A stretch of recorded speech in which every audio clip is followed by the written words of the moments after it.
kembali lagi bersama saya Francisco, tim dari PT Logos Teknologi Utama.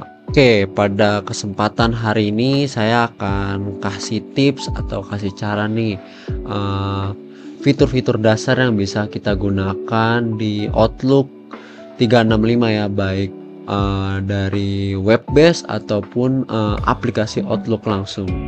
Oke, langsung aja kita mulai. Untuk yang pertama saya akan mempraktekkan menggunakan web base ya. Jadi kita buka dulu browser kita, lalu kita login ke weboffice.com.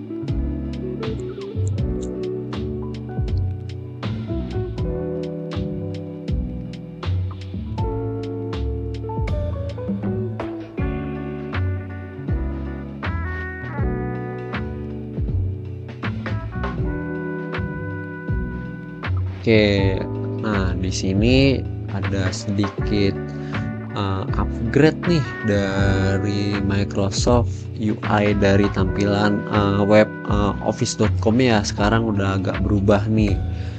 Lalu di sini kita langsung aja nih ke apps di sebelah kiri.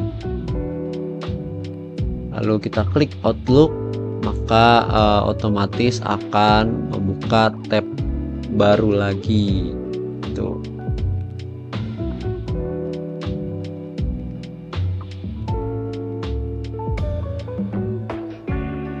Oke, kalau sudah masuk ke Outlook kita bisa langsung aja nih kita mulai nih tips pertama untuk menggunakan Outlook ya. Jadi kita bisa buka setting dulu.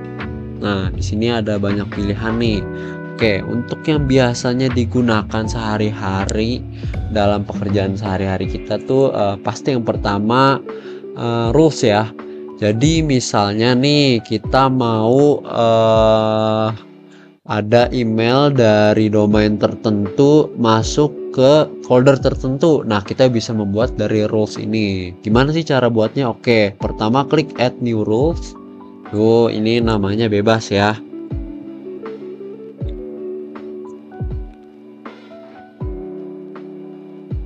Oke, lalu add condition. Nah, ini bisa disesuaikan nih conditionnya gimana.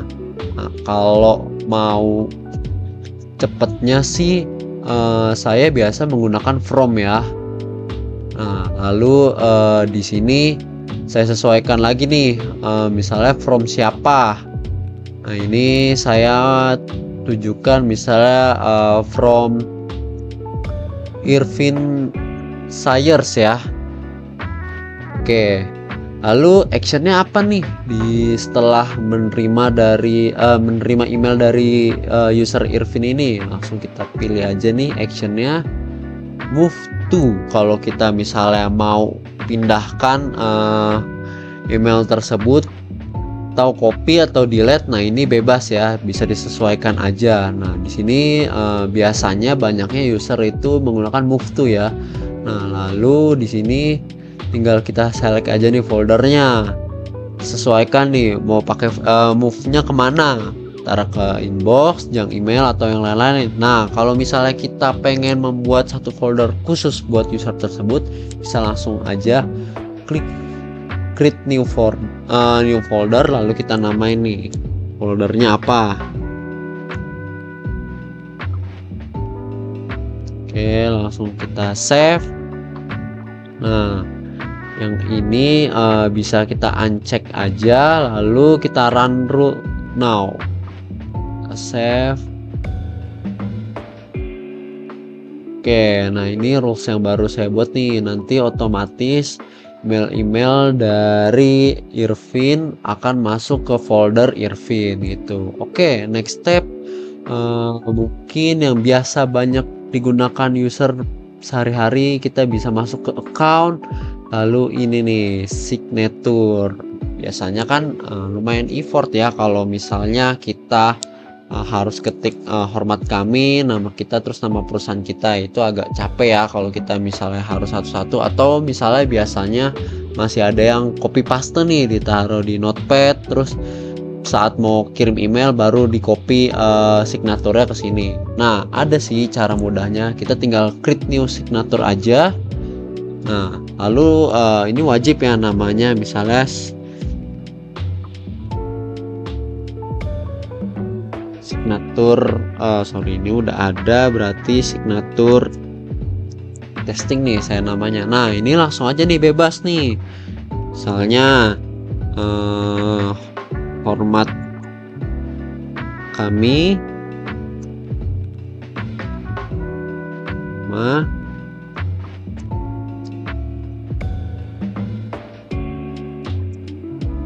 terus misalnya ini PT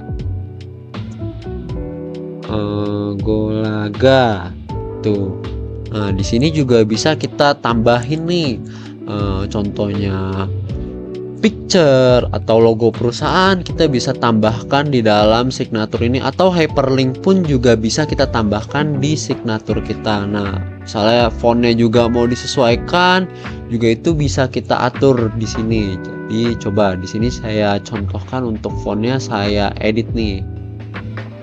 Jadi biasanya langsung muncul nih di sini. Nah, langsung misalnya saya mau yang ini, terus kita bold nih, terus ditalik ya, jadi agak miring nih. Nanti akan otomatis signatur yang kita buat muncul akan seperti ini. Lalu kita save dulu nih. Nah, setelah kita buat signatur ya, jangan lupa nih kita pakai dulu nih signaturnya, jangan sampai kita nggak aktifkan signaturnya. Nah, di sini kita sesuaikan nih, ini kan namanya signatur testing, lalu kita tambahkan di sini for new message.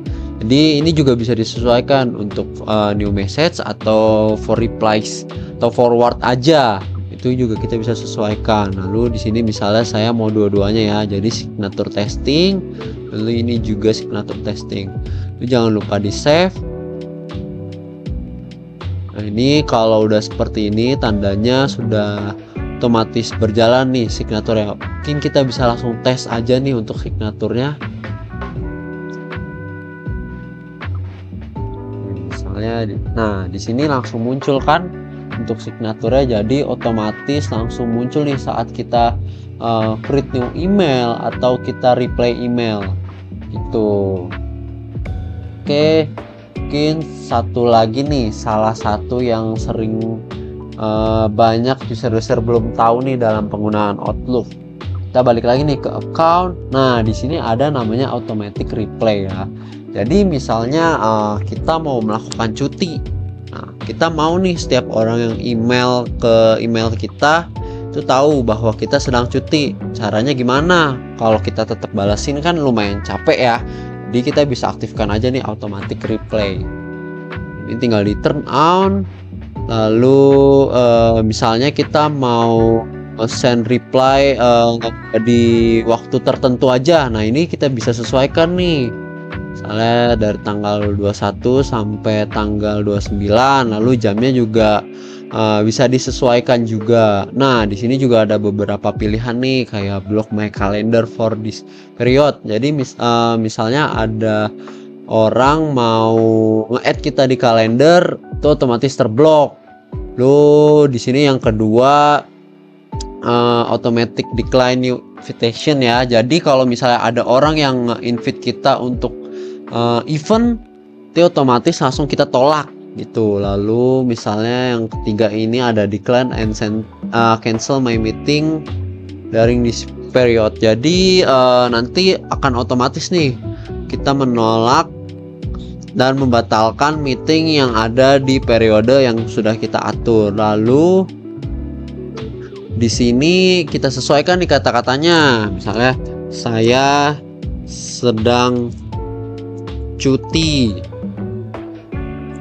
ya. Nah, ini bebas nih, juga bisa disesuaikan fontnya dan yang lain-lain. Lalu misalnya kita mau send untuk sesama user 365 yang ada di tenan kita aja, kita isi yang atas. Lalu misalnya kita mau juga nih pihak eksternal juga tahu nih kalau kita sedang cuti dan kita sudah mengaktifkan automatic reply untuk orang yang di luar tenant 365 kita. Nah, ini tinggal kita sesuaikan aja nih di sini. Tinggal add aja, kata-katanya juga bisa disamain.